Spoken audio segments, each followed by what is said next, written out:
Kuverengera ndimarozha nguva haimirire munhu. Procrastination, the killer of time. Kuverengera ndimarozha nguva haimirire munhu. Procrastination, the killer of time. Kuverengera ndimarozha nguva haimirire munhu. Procrastination, the killer of time. Kuverengera ndimarozha nguva haimirire munhu iyo. Procrastination, the killer of time. Ameno kumberi kwacho kuzvinozo zvichazofamba zviti chichi, asi katori kamo kasongo ikaka kezuva ranhasi, day number 20 of 31. Mwari vari kutiitira nyasha. Just let me know if you are hearing us loud and clear, because nhasi zvekare we are not in studio.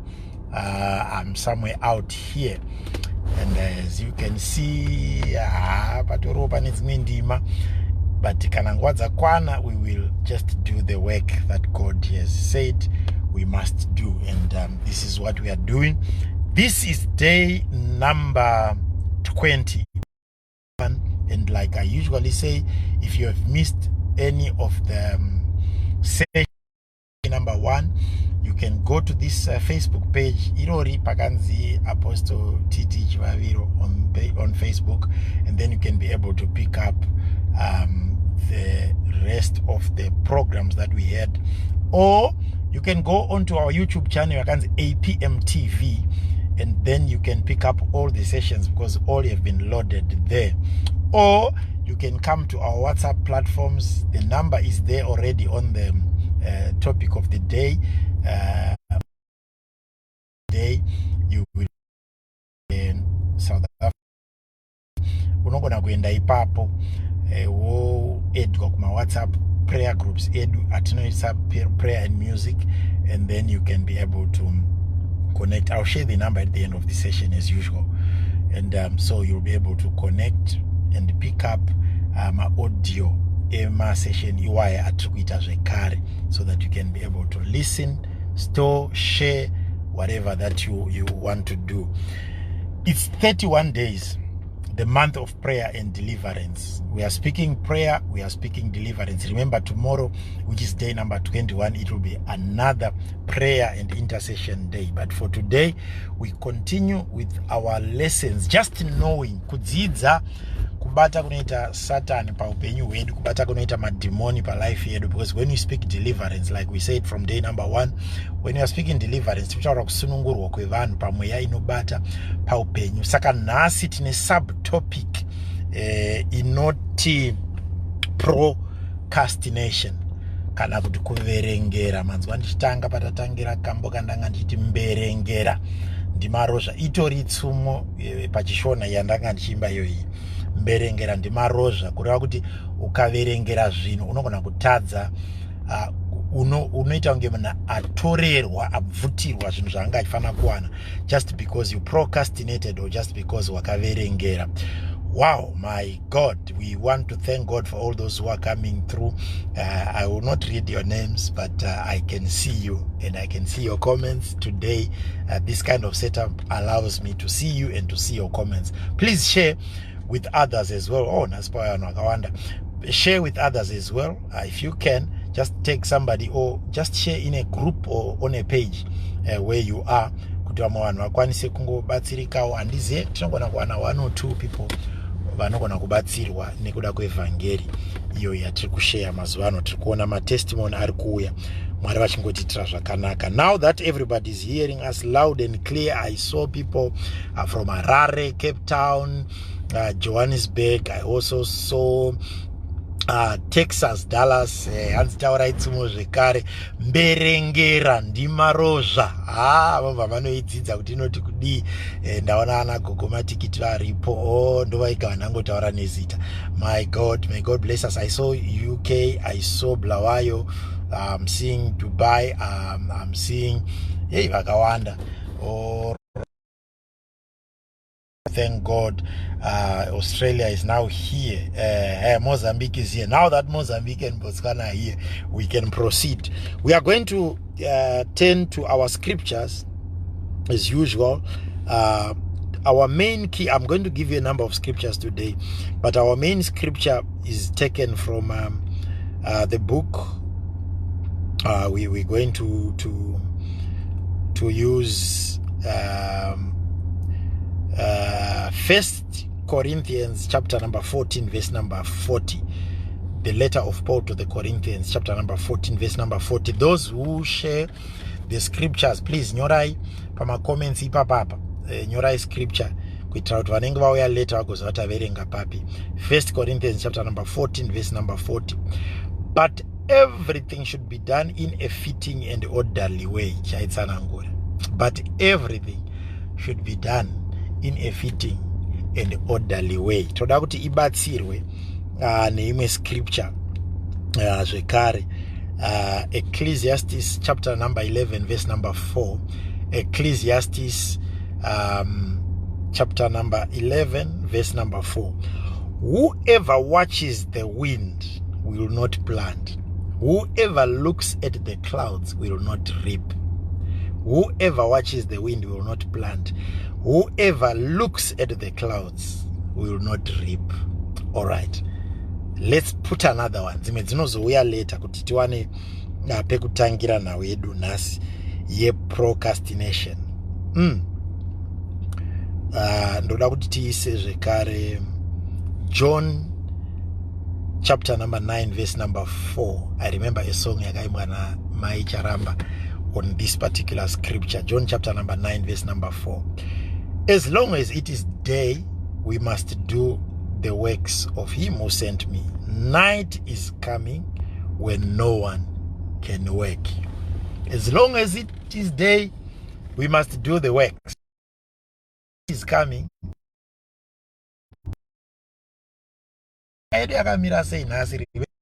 Prayer and deliverance. Yaedu iri kuti panapa hama vadikani. Strategy yowakaipa kuisa mweya wekuverengera zvinhu, achiziva kuti ukaverengera uchatadza kuita zvinhu up to the level yaunga uchifanira kuita nayo. Ndo pane nyaya yedu nhasi. And this is the spirit yandiri kuda kuti vanhu vazhinji at the end of this session unzwe from the spirit of procrastination. Now, how does this strategy work?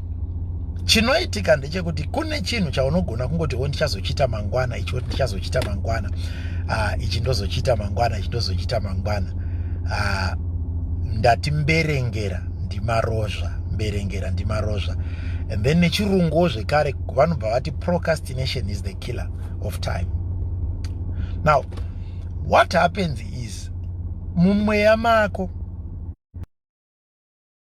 ideas akanaka ende zvinhu zvauita pandichangoitsanangura mbichana ipapapa uchatoona deliverance nasi. Unopiwa zvinhu zvakanaka paupenyu, unopiwa mweya wekuita zvakanaka. Auya so mamwe unonyora pasi, mamwe anenge ari mumusoro. You just think kuti oh my God, 1 2 3 4 if I do ndavara. And fasting, I know there are people who are praying and fasting like right now. But a 14-day prayer and fasting program, I think vakatanga musi wa18 and vari kupedza musi wa31. Vanga vasati vatanga, you can still ask for the program. Wotangira pauri kutangira ukatanga nhasi kana mangwana, then you can do the 14-day prayer program. Yabatsira vanhu vakawanda and it will help a lot of people. Uri pakutsanya ipapo, things begin to happen. You begin to get revelations on things that you need to do in life. When we speak about procrastination, we are speaking about things that you say, I will do on such a time, on such a day, and then it's too lazy to do what you have pledged or you have promised yourself to do. Unosvika pane imwe level yekuti uri kungonzwa kuti ina ndichameno ndikungonzwa ndichazviita mangwana. Then kamweya kaya kanouya futi kanokushanyira kuti uchazviita mangwana. Mangwana acho futi wozoti no, next week I think I still have time, next month I think I can do it. and then next month ichipera uti no, let me give myself about 3 months inga gore richiripo, like now anditi titori munana July, August pachazopfuura, September, by October I'll be done. And then when you get to October uchazoona kuti pane pauchasvika paunenge kuti November atosvika utoti no ndozotanga next year January. And the one thing that people don't realize is this is a strategy inoshandiswa zvinhu nenguva yaunofanira kuita. Vazhinji vedu patino unozonosvika patime yaunono one resources for you to do what you wanted to do, or secondly you have lost partnerships, people who are supposed to have helped you in your circle or in your sphere. Discover that you are losing the zeal, the punch. Time yauchanotanga kunodiga, time yaukandoda kudyara madomasi ndigotengesa, by the time yauchanotanga kunodiga 3 months later domasi harisisina. This is exactly how the enemy is attacking a lot of people, especially Christians. Umwe anoti ndinoda kunopa kuna Mwari. By the time yaunozonoti, I think this is the right time for me to go to the house of God and give, hausisina chinhu chachekupa. Umwe anoti ndinoda kunoshandira Mwari muimba yavo. By the time yaunondoda kunoshandira, saiko zvinezvi machechi akavharwa nekuda kwecorona, you can't even go. And a lot of people right now ndopo wakufunga kuti akomana Mwari, dai ndikangwaniswa mwe mukana futi zvekare, dai ndangwana another chance. So yezvino machechi akangovhurwa, ini ndichitanga kuenda kuchechi, ndichinyatsocleana muimba yaMwari ndichidi and so forth. Unoverengera zvinhu, and sometimes you realize kuti panapa hazvisisiri zvega, kanungo kacho kanongouya patime yaunenge wakuda kuita zvinhu zviri progressive. Then you realize vamwe vapinda kuti ndakanonokera zvinhu, you realize vamwe vatengesa izvozvi pane auri kunyatsonzwa kuti iko zvino ndikanotenga chakati ndikachitengesa ndinotoita mari. Pane vamwe vanhu patime yotaura inoi, pane vamwe vanhu yokuti waitadza kana kurara, so uchifunga waitadza kana kudii, uchifunga ndoita seiko, ndobata nepapiko, ndobata paiko, ndoita sei, uchinzwa kuti no, things are yokuti panapa ndikazviita chete, ndikangozvigona chete ndapinda. But zvinhu zvacho izvozvo wakati ndikazvigona chete ndapinda, uchaona kuti iko zvinezvi hazvichabatiki. And even kuda kuzviedza kuti uzvitry kuzviita kana kudai, hausisina kana capital yacho. And this is what is happening. Vanhu vazhinji vari kushandisirwa strategy iyoyo newakaipa, inoita kuti uverengere kuita zvinhu, inoita kuti inoita kuti uverengere kuita mabasa awaifanira kuita, inoita kuti uverengere kuhodha zvawaifanira kuhodha, inoita kuti uverengere kamunamatiro kawaida kunamatira. As we are speaking right now, kune vanhu vamwe vakanga vatozvipira kuti vanoda kupinda pa 14 days of prayer and fasting. But as I'm talking to you, iko zvino izvi ndichinotaura newepo panapa, pane pauchaona kuti 14 days idzodzo dzinogona kutosvika dzikatopera usina kana 1 day rawatsanya uchingoti chatanga mangwana. Akaona kuti wabuda neplan inokupa ma-results, akaona kuti wabuda neplan inokupa ma-results, akaona kuti wabuda neplan inokupa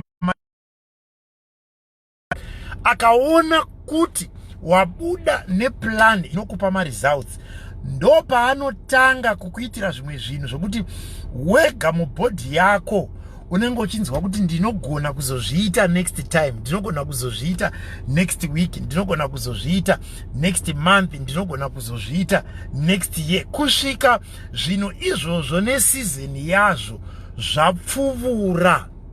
Ndo pataurwa neshoko pano kuti ziva kuti mangwanani akasvika basa rinofanira kubatwa, asi manheru kana akuzouya pane nguva dzekunge munhu haachakwanisi kuzoita zvaaifanira kuita masikati nekuti usiku wauya. rima riya razouya, ndo scripture yataverenga, rima razouya rakutadzisa zvinhu zvawaifanira kuita zuva richiripo. And what is the writer saying?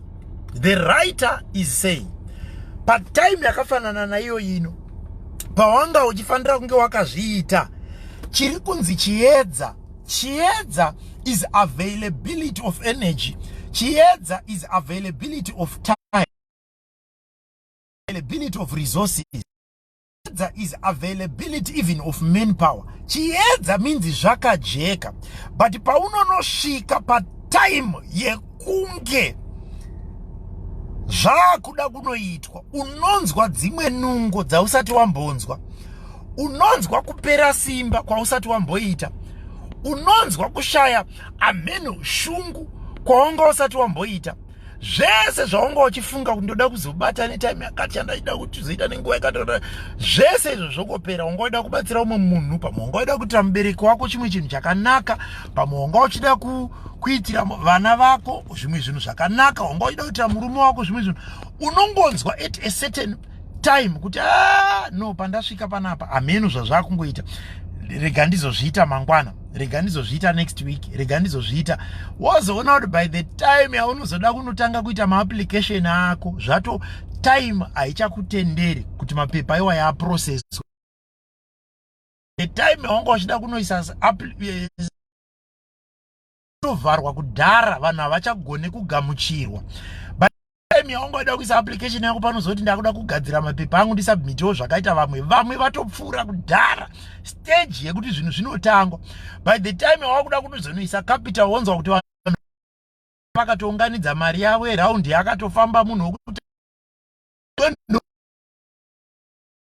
It's a strategy inoshandiswa naSatan paupenyu. My God, I hope somebody is hearing this.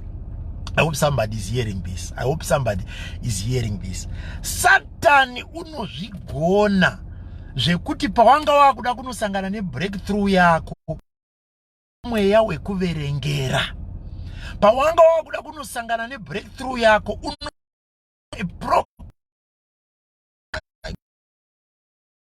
unoda kunoti izvozvi uende ukaona chinhu chaunoramba wakuita chungoitira simba, chungoti nhasi ndangozviitira simba asikana, ndozopinda mutauni mangwana, ndozopinda mutauni next week, ndozopinda mutauni, unogona kupedza vhiki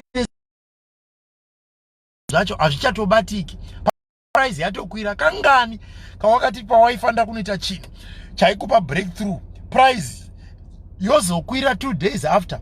Iwe uchitanga kufunga kuti wakomana, nezuro ndakatombobata foni yangu ndichida kutenga mufunge, nezuro ndakatomboti rega ndigeze ndipinde mutauro, but ndageza ndakangodza kuti handozozviita kana mangwana. Maiwe, koinga hadzi zvakwira, zvakwira, watogara pasi.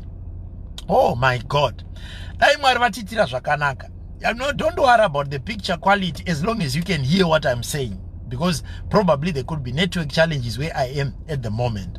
But what I need you to listen to is what I am saying. Pane nyasha dzinotevera munhu akagona kuoneswa kuti panapa ndakurohwa nemweya weprocrastination. It's a spirit. Itori netumadhimoni tunototumirwa kufambira munhu kunoti zvaari kuita izvi pane breakthrough yake akuda kunopinda panhu paari kukwanisa kubudirira, akunopinda panhu paakukwanisa kuwana progress yake, akupinda panhu paangaifanira kuwana mapepa ake, zvinhu zvaangaifanira kunge zvichiita, business rake parangaifanira kusumuka. My God, I hope I'm talking to somebody. I hope somebody is hearing me wherever you are. Mweya iwoyu kana madhimoni iwayaya akakugarira, unotadza kuita zvinhu patime yaunga ufanira kuzviita, ende unogona kuzosvika kunobatanidzirwa nemamadhimoni ekuzotanga kungoblema vanhu. Taitaura rere kuti unenge uchingoshifta blame to other people. You think it's other people vari kumonerera pamaplans ako. Uri kufunga kuti kune vanhu vari kurwisa maplans ako, nyamba ndiwe wega wakazvikanyira. Uye akaimba akati ndiwe wakazvikanyira wega, ndiwe wakazvikanyira wega. Zvinotoitika. Mweya iyoyo ikauya palife yako ukaitendera, inogona kukushandisa to a level yekuti zvinhu zvawanga uchida kuita hauzviiti nenguva yazvanga zvichifanira kukupa results. Saka wega ukaona mweya yakadaro yakukuataka, ziva kuti chinhu chauri kuda kuita chine result yakakura, chine pundutso ipapo, chiri kukuendesa kune a level yaungosina kumboimagina. Chinhu chaungoida kuita ipapo chiri kukuendesa kune a level yaungosina kumbogara wakafungira palife yako. Chinhu chaungochida kuita ipapo, ukangoona procrastination spirit yakuwanda mauri, ziva kuti ipapo ndo pane upfu hwako, ndo pane chingwa chevana, ndo pane mafuta, ndo pane shuga. Iti Mwari ndibatsirei, Mweya Mutsvene ndibatsirei, kana matondipa an idea ndigone kuti payatopindira ipapo idea yacho ndosumuka ndotonoita panguva yandakati ndichazviita. Ipapo Mwari ndibatsirei. Shoko ndoda vhesi zvakanaka zvikanzi chinhu chimwe nechimwe ngachiitwe nenguva yacho yachakafanira. When God says this is the time for 1, 2, 3, stand up and do it. If God has given you the idea, ipapo chitobva watosimuka. Ipapo ndiri kutotaura kutori neumwe munhu ane maidea aakagarira, awakati ndichazozviita next week but wakazvipiwa last month, awakati ndichaita next month but wakazvipiwa January, awakati ndichaita muna August but wakanga watozvipiwa kare muna March. And if you had done it in March, by this time you would be somewhere, my brother, my sister. Wakakandirwa spirit yeprocrastination itori mweya yetsvina inovhizitira vanhu, vapiwa chiedza naMwari yonovapa kuti vaverengere kuita zvinhu. Ndichati ndoti kanonzi kaspiriti kendichati ndoti. Mweya iwoyo ngaubude mulife yako. Dai Mwari vakudeliver nhasi. If you have been a victim of the spirit of procrastination, may God help you kuti kubva zuva ranhasi mweya wakadaro urege kubata life yako. Mweya wakadaro urege kubata upenyu hwako. Paunongouya uchikushanyira, ubva wataura kuti Mwari ichi ndinoita, Satani ndiregedze. Chese chawakanonotsa palife yangu, chese chawakaita kuti ndinonoke kuchiita palife yangu, chese chawakaita kuti ndinonoke kubata palife yangu, chese chawakaita kuti ndinonoke kutanga palife yangu, in the mighty name of Jesus Christ, mweya yese yakadaro ngaikuregedze. You need to be delivered. There are so many people with excellent ideas. There are so many people with great ideas in life. Kune vanhu vamwe vari kutonditeerera iko zvinezvi vane pfungwa dzavakaita dzakawandisa dzeupenyu. Oh my God.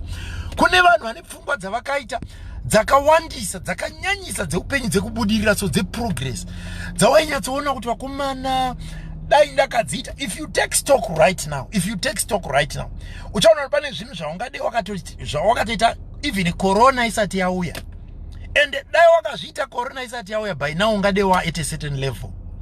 But nhamo iri kuitika ndeyekuti nekuda kwemweya iwoyo waane 3, 4, 5 years usati watanga zvimwe zvinhu zvawaifanira kutanga kudhara. Rimwe diploma rawaifanira kuita kare, rimwe degree rawaifanira kuita kudhara, rimwe business rawaifanira kunge wakavhura kudhara, kamwe kamunamatiro kawaifanira kunge wakatanga kutoita kare, training imwe waifanira kunge wakaita kare, help yawaifanira kunge wakaita, chimwe chinhu chawaifanira kunge wakavaka kare kumusha uko. My God, I hope I'm talking to somebody. Kune gadget rawaifanira kunge wakatotenga by now, but izvozvi hapana chakakumisa. Mari waiva nayo, energy waiva nayo, kwazvinotengwa waikuziva, but zvino kuti uchisumuka uchinoita manje hapasisina, mari dzacho hadzichakwana, zvinhu zvawaida kushandisa hausisina, zvese because wakakandirwa spirit of procrastination, mweya wekuverengera. My God, somebody needs to be delivered right now in the name of Jesus. Mweya Mutsvene tibatsirei. I hope I'm talking to someone who is listening, and I hope I'm talking to somebody ari kuzvinzwa. Mweya Mutsvene ngatibatsire. Mweya Mutsvene ngatibatsire. Mweya Mutsvene ngatibatsire. Satani unozvigona izvozvo. Ukaona Mwari wanamatira chimwe chinhu kuti chiitike, zvobva zvatoitika, Mwari wobva atokupindura. Unopedzisira wakufunga kuti zvichida pamwe pane ari kundiroya, kuda kune muroya akazotumirwa akadai, haangodi varoya vadi kundite zvinhu, varoya nyamba. Uri kukandirwa a spirit inonzi a spirit of procrastination, and iyoyo inongouya chete kana Satani aona kuti uri kuda kuita zvinhu zviri progressive. Inongouya chete kana aona kuti uri kuda kuita zvinhu zvinovaka. Inongouya chete kana Satani aona kuti uri kuda kuita ipapapa munhu hakutoyambuka. Paunenge wakuda kunoyambuka, kune vanhu vawaifanira kunge vakapa zvinhu in life kare. Mwari vakatokupa zvipo zvekunopa, vakatokuudza kuti enda unopa baba, enda unopa mai, enda unopa mufundisi, enda unopa kucheche, enda unobatsira nhere rights, enda unodai.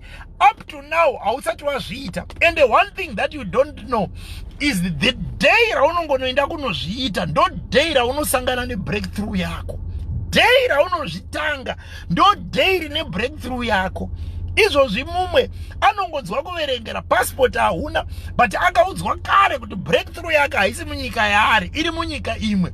But unongodzwa ukataka ngofunga sokuti vakomana manje kiu iyai kumapassport, vakomana manje ndikazonura kunoda kurarirwa ikoko aya kumafomu, no, ndozotora next year, ndozotora next year. Izvozvi wakutofunga manje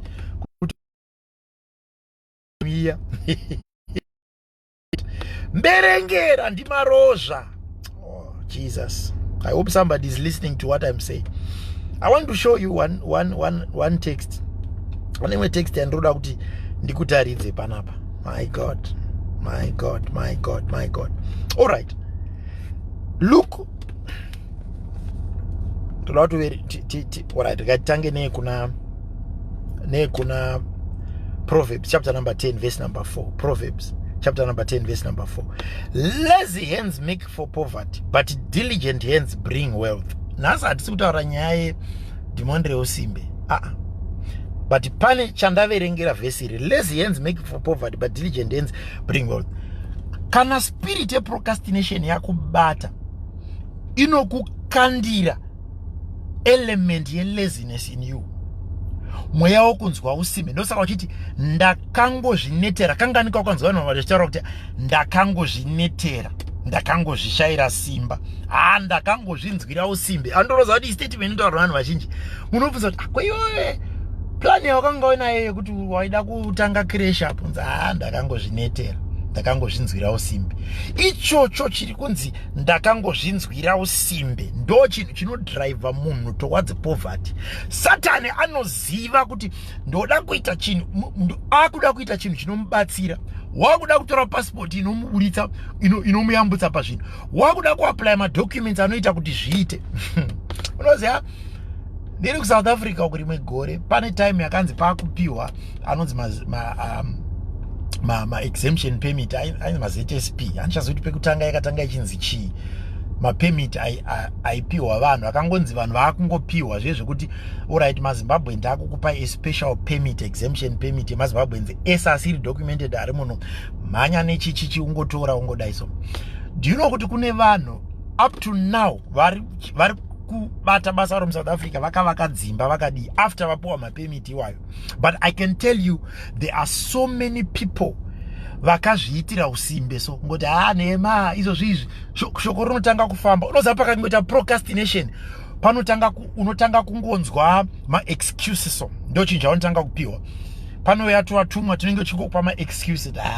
Even mangwana unoita mani, haikona kuzvimhanyirira, handiwo watanga here, even kusera mangwana. Mazuva iwayo yakaitwa mapemiti iwayo, excuses aipiwa nevanhu ndedzekuti varida kuti vagotora, vagotibata, vagonyatsoziva kwatiri nemaadresi edu otidzorera kumusha, varida kuti vagoda. Panotanga kubuda tuma-statement twamunotanga kusimbisana. Fanike ukazenga waita procrastination inobatana neyemumwe waugere naye, yobatana neyemumwe waugere naye, munotanga mega songoti ngopanana ma-excuses kuti kana vanhu vazhinji vanhu vazhinji varingoda, vazhinji havana kuenda, vazhinji havana kusubmit, vazhinji havana kutombozviita, vazhinji ipapo pakuti vazhinji havana kudai, vazhinji havana kudai, ndo mareason auri kuramba uchingopa. Ndoda kuti ndikuverengere mareason iri panapa. Oh my God, pane munhu wandiri kutoprofita ipapa, pane munhu wandiri kutoprofita ipapa. As I'm talking to you, I know I am prophesying to a lot of people, and this spirit has been used against a lot of people. Kune vamwe vanhu vekuti dai vakanga vasina kukandirwa mweya weprocrastination, by now vangade vakune imwe level. Reka ndikupe imwe vhesi pana yataverenga kuna Ecclesiastes chapter 11 verse 4. Whoever watches the wind will not plant, whoever looks at the clouds will not reap. IBhayibheri rekutaura izvo. Ukada kuita zvekutarira kuti nhasi kune mhepo zvanzi hakudyari, ungoti ukadai wokutesta kamhepo kacho unzwa kuti nhasi kariko, nhasi kune kachando haubudi mumba, nhasi kune kachando haubudi mumba, nhasi kune kachando haubudi mumba. Hanzi whoever looks at the clouds will not reap. Kutarisa makore kunenge kusina mvura yakawanda, izvozvi ndichazomirira kuti makore adai. Ndiyo procrastination yacho.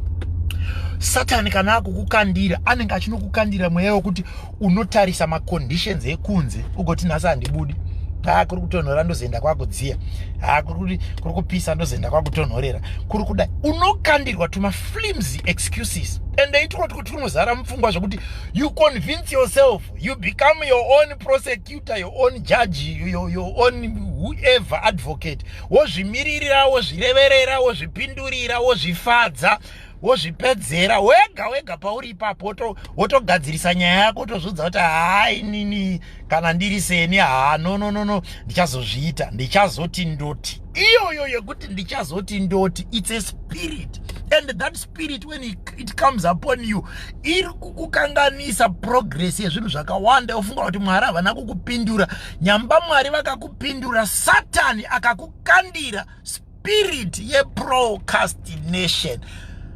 May people be delivered.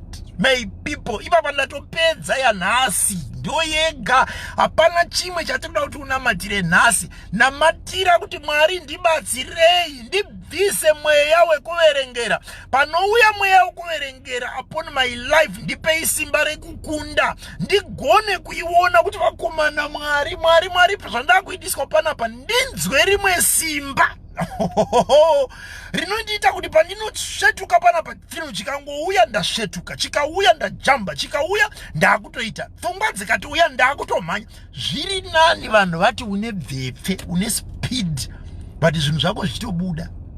Unoziva kuti munhu anobondera arimo kumberi ikokuku, asvika kumberi, achiita kumberi, anononyura asvika ikoko, ari beta pane munhu anoti akomana, pamwe dai ndakanga ndaita, dai zvakandiitira zvakanaka. I know I am speaking to somebody right now. The plans that you had at the beginning of the year, where are they? The resolutions that you made for the year, where are they?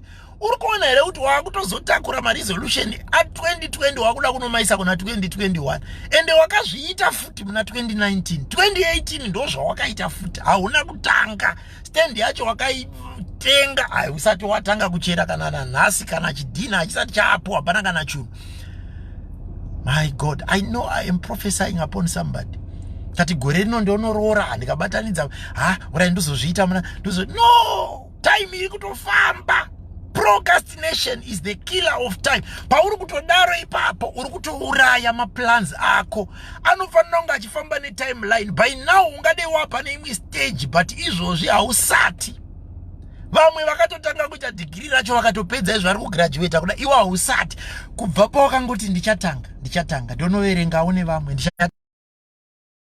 up to now. Upane munhu ari kundinzwa, yoimba kune munhu akanditeerera panguva ino ari kunzwa zvandiri kutaura. May God help us. Spirit of procrastination ngaibve. Ipapa ndiri kuona kuti pane vakawanda vari kubatwa. My God, you need to. Uri kuzviona here kuti pachaitaurawo deliverance, patakatanga chiti month of prayer and deliverance, wakafunga kuti deliverance ndevanhu vanongokudubuka nemadhimoni vachiwira pasi mumachechi. No, even you yourself uri kukandirwa imwe mweya usingaoni kuti unotoda deliverance kwairi.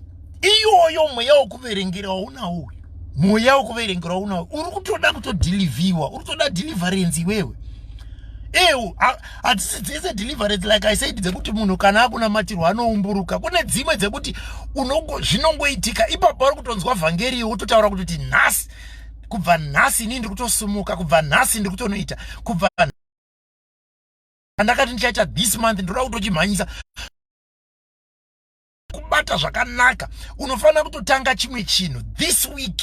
Unofana kutotanga chimwe chinhu this week. Unofana kutanga chimwe chinhu. Hanzi anotarisa makore haakohwe, anotarisa mhepo haadyari. Unozoti vamwe vako unodya uda kumhanyirira kunoti vakomana kozvino vamwe vakutodya umana ndipei dai ndakangorimawo pakarima dai ndakarima pakarima. Unonzwa nekuita vana vevamwe makorokoto. Congratulations, happy for you. Makorokoto, congratulations, happy. Unonzwa nekuita vana vevamwe happy for you. Zvinhu zvawaifana kunge wakatoita iwewe newewo uchitoachivhawo. Ndopaunopedzisira wakungovenga vanhu vanenge vazviitira zvinhu nenguva. Ndopanotangira humwe uroyi ipapo. Mweya weProcastination inodyara neuro. Because unopedzisira wakuona vamwe vari kuita zvinhu utanga kufunga kuti kuvakazvigona sei, vakazodai, vanodzvinyira vamwe, vakadi kuudza vamwe. Unonzwa munhu akutaura kuti wakadiko kundiudza shamwari pawakaita, but pamakataura, pamakatozvironga, iwewe ndiwe wakauya neidea yacho. Do you know kuti a lot of people who procrastinate vanoshanyirwa nemweya weProcastination? Do you know kuti a lot of such people ndo vanobuda nemaideas, but maideas iwayo otakurwa nevamwe vanhu.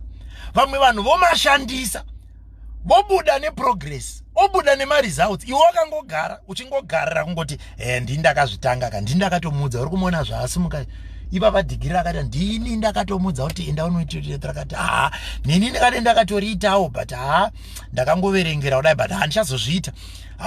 Business rari kuita unoza ipapa pari kutoita kawashapa ndini ndakatogara naye pasi ndikatomudza kuti ngatite zvemakawasha. Unoziva here kuti zvinhu zvakawanda iwo zvawakapa vanhu maideas, iwewe uchiverengera kuzviita. Unonosvika uchiudza munhu kuti next week ndoda kunotanga kuhodha hembe ndichitengesa. Mazuva ano hanzi pari kufamba iwo maguchi iwayaya, ndo ndoda kunohodha ukuku ndichiendesa. Mari handicharowa. Wotokalkuleta mari yacho utoiona, so vakomana ndendapinda kana marendi ndobhadhara kana chii zvese. Wakalkuleta wapedza kudaro, munhu wauri kuudza next week anomhanya onoita. Iwe uchingoti hawatanga ndokubata manje handotera manje kusvika vanhu vakutobudirira nezvinhu zvako. Remember, ndoda kuti ubate chimwe chinhu. Seasons and times. There is a season and a time for everything. Nguva dzamwari dzinosiyana. Kuimba kwakaita mukoma Tinashe. There is a time and a season for everything. Nguva dzamwari dzinosiyana sadzekuita zvinhu. But time yako kana yasvika ukarohwa nedemon reprocrastination, it's not an excuse yekutadza kuita zvinhu.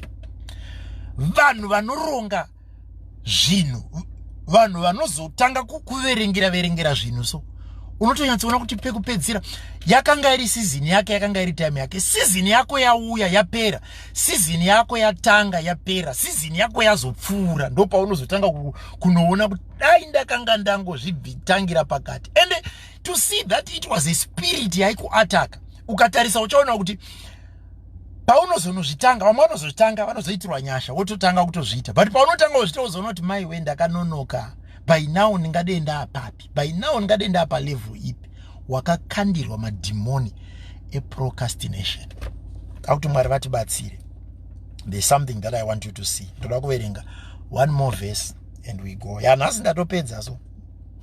Kana pana anotonzwa ipapa pandiri kutotaura ipapo watonzwa. I just want you to look at this scripture. I want you to look at this scripture. Ndotoziva kuti ipapa kune munhu akanditeerera ari kutonzwa. Oh my God. You have got the power. You have got the energy. And a sluggard's appetite is never filled, but the desires of the diligent are fully satisfied. Proverbs chapter 13 verse number 4. Kana ukangova diligent kuti chinhu chandangofunga ndakutonochiita, your desires will be satisfied. Ukatongochifunga ipapo ukanzwa Mwari vakati chitoita ya time yako ya season yako. Satani chero akauya nezano rakaita sere kuti unozoita pakati. As long as wangoona pawo yakapfunga kuti unozozviita mangwana, unozozviita kusera mangwana, unozozviita next week, ibva watonamata ipapo kuti Mwari ndibatsirei, ndirwisei kudhimoni rakundibata iri, ndirwisei kudhimoni rakundibata. Proverbs 21 verse 1, 27 verse 1 inoti, do not boast about tomorrow, for you do not know what a day may bring. do not boast about tomorrow, for you do not know what a day may bring. That is Proverbs 27 verse 1. Ndoyandara kupedzisira kutarisa kuti tarisa iyoyi. Mangwana acho uri kundichaita mangwana hauzoti kune. Mangwana hauzivi mamiriro anenge akaita maprice. Mangwana hauzivi mamiriro anenge akaita kuchechi kwacho. Unoziva kuna vamwe vanhu vanouya kuchechi so tanamata pamusi uyo tiri kudhila ne spirit of poverty. Torowa revival. Topedza, tonamatira vanhu, topa vanhu kana ma prayer and fasting programs kuti toda kunyatsorwa nechakati. Tapedza izvozvo pamwe after a month, the following month end, tatanga zvetakuita imwe program. This time we are praying with people who are starting businesses, who are starting enterprises in their lives. Totorowa revival, tonamata, unozoona munhu akuuya kuda kupinda musizini yekunamatirwa zvatakanamatira last month. Ndo zvaakuuya nazvo kuti munoziva munhu waMwari paya pakanamatirwa vanhu paya handina kuzokwanisa kuuya kakurevival ndaingoverengera ngati ndichazouya, but this time ndava munhu waMwari roti munyatsobata tinyatsoverenga. Otoona kuti my way tatove pane imwe season. Nhasi kuri kunamatirwa varwere, iwo ndo pauri kuya kuda kunamatirwa mapepa. Nhasi kuri kunamatirwa mapepa, iwo ndo pauri kuda kunamatirwa relationship. Revival yema relationship yema couples yapfuura, iwo ndo pauri kuya kunoti ndakuda. Unoziva kuti time yazvakaitwa wakagara mumba ukati ndichabuda izvo ndakuda kubuda ndakutoenda, ukangoti ndozoenda mangwana, kusvika revival yese yapera 3 days 4 days hauna kana. Ipapa pane umwe ati ndichazongoteerera chinotosvika pakupedza 31 days asina kana day 1 raanzwa. Komanaka Mwari ngavatibatsire. Tiri kuda kunamatira mweya iwoyu, izvo ndakuda kunamata. Ndoda kuti pauri ipapo, I want you to lift your hands. Zvimwe zvese uchazosara uchifunga wega, but one thing that will let me see kuti service yataita nhasi kana teaching yataita nhasi yashanda, ndokunge uine chimwe chinhu chauchauya uchipa testimony panapa kuti inini munhu waMwari svondo iroriya ndakabva ndatotanga chakati chandakanga ndaseta aside ndichiti ndichazochiita imwe time, but ndakazongotanga ipapo munhu waMwari ichocho ndo chapupu chichandifadza. Kana paine uchapupu uchandifadza kana uchafadza denga, uchafadza Mwari, uchafadza Mweya Mutsvene, uchapupu kuti this week iro rino ratanga mari ratiri kuti Monday iyo ine, this week wabuda nechinhu chauri kuti ndakanga ndakaronga kuti ndichazochiita pakati ndikaregedza kuchiita, ndichiti ndichazozviita pamwe August kana September, but munhu waMwari ndabva ndatotanga nhasi chaiye. Izvozvo ndo zvichaita kuti nemweya wangu ufarire kuti ndadzidzisa vanhu nhasi, uye ndo zvichaita kuti ndizive kuti you have been delivered from this demon. Ndo zvichaita kuti ndifarire kuti shavi irori mweya iwoyu you have been delivered from it. In the name of Jesus. Ndoda kuti tinamata. So muzaroko rwako pauri ipapo tinamata. Baba muzita raJesu weNazareta, ndiri kunamata nevana venyu iko zvino. Mweya weProcastination, mweya wekuverengera, mberengera ndimarozva Mwari.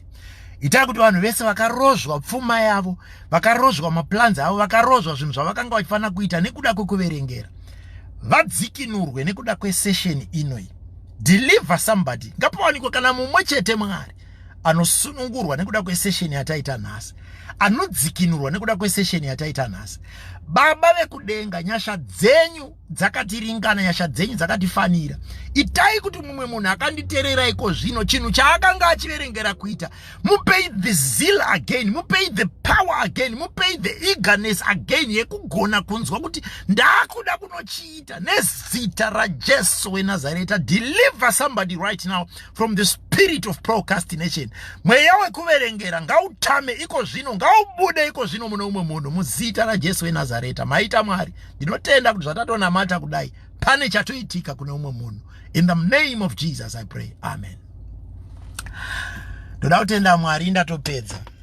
Naone nyaya dzako, naone chaunda kutibatsira nekunamata. Our prayer line wakuiziva 0027 79 toda kushandisa 0027789199 uchaiona ndiri kuda kuinyora ipapa pamacomments apa izvozvi 0027789199 pa WhatsApp. Kana uchida kujoinawo maprayer groups edu epa WhatsApp ukangonyora ipapo zvinobva zvangoitikawo kuti tinobva tangokugadzirisira kuti timu yedu ikuedhe kana kuti ikupe link yegroup riri pedyo newe kana kuti rine chekuita newe, so that you can also be part and parcel of the programs that we are doing. Vari prayer and fasting, we want to thank God. This is another day that has passed. Let's continue to do it. Hakuna kumboverengera kana wanga wasati waita watanga prayer and fasting uchiti ndichazoita, chibva watotanga mangwana iwayo wobva watopindawo nevamwe. Mwari vachingotitira zvakanaka. Kana kuti you can inbox paFacebook and then our team will respond to you. Kana uine mweya iwoiza kuti wakandisona munhu waMwari panapa pakutoda imwe prayer, ibva wanyora ipapo, Mwari vakuitire zvakanaka. Ndoda kutenda. I apologize today because of the place and the network, but I hope everybody has heard shoko ratashumira. Ndoda kuti tende Mwari nekuda kwaro. Utinamatire uri ikoko, isu tichikunamatire tiri kuno.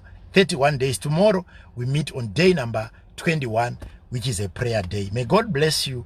31 days of prayer and deliverance.